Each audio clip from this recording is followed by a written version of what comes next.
தேவ பிள்ளைகளே, உங்கள் யாவருக்கும் என் நண்பர் இயேசு கிறிஸ்துவின் நாமத்தில் நான் வாழ்த்துக்களை தெரிவித்துக் கொள்கிறேன். கர்த்தருடைய பிள்ளைகளே, உங்களுடைய வாழ்க்கையில் காணப்படுகிற எல்லா துன்பத்திலிருந்து நீங்கள் விடுதலை பெற்றுக்கொண்டு இன்பமாய் வாழ வேண்டும் என்றால் இந்த ஒரு ரகசியத்தை மறந்து விடாதிருங்கள்.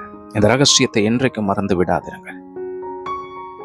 அப்போஸ்தலர் யாக்கோபு அவர்களை கொண்டு தூய ஆவியானவர் சபைகளுக்கு வெளிப்படுத்தி இருப்பது என்னவென்றால், யாக்கோபின் புத்தகம் 5வது அதிகாரம் 13வது வசனம், உங்களில் ஒருவன் துன்பப்பட்டால் ஜெபம் பண்ண கடவன். This is the secret for turn your sorrow into joy. உங்களுடைய துக்கத்தை சந்தோஷமாய் மாற்ற வேண்டும் என்றால், உங்களுடைய துன்பத்தை இன்பமாய் மாற்ற வேண்டும் என்றால் ஜெபம் பண்ண கடவன். ஜெபம் மாத்திரமே பண்ண வேண்டும் என்று சொல்லப்பட்டிருக்கிறது. உங்களில் துன்பப்படுகிற யாராக இருந்தாலும் நீங்கள் சந்தோஷமாய் மாறுவதற்கு ஜெபமே சிறந்தது. நீங்கள் உங்களுடைய வாழ்க்கையிலே துன்பத்தை அனுபவிக்கும் பொழுது, வறுமையை அனுபவிக்கும் பொழுது, கஷ்டங்களை அனுபவிக்கும் போது, இவற்றையெல்லாம் நீங்கள் அனுபவிக்கும் போது ஜெபத்தின் மூலமாக தேவனுடைய கரத்தின் நன்மையை பெற்றுக்கொள்வீர்கள். தேவனுடைய பாதுகாப்பை பெற்றுக்கொள்வீர்கள்.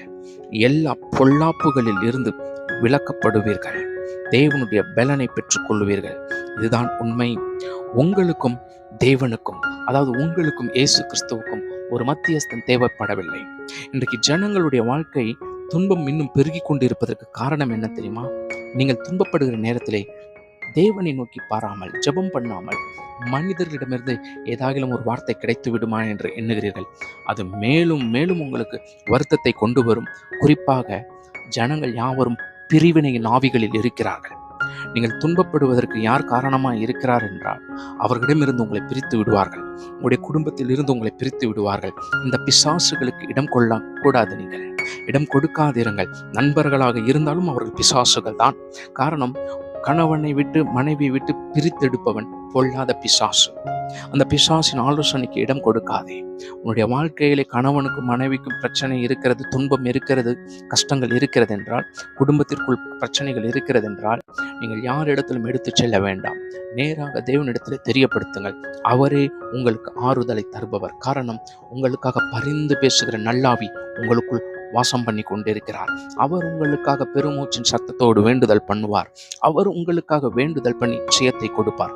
ஆகவே தெய்வ பிள்ளைகளே, துன்பத்தில் இருந்து விடுதலை பெறுவதற்கு சிறந்த வழி ஜெபம் மாத்திரமே. தேவனிடத்தில் தெரியப்படுத்து, விடுதலை பெற்றுக்கொள்வாய். உங்கள் துக்கம் யாவும் சந்தோஷமாய் மாறும். God bless you.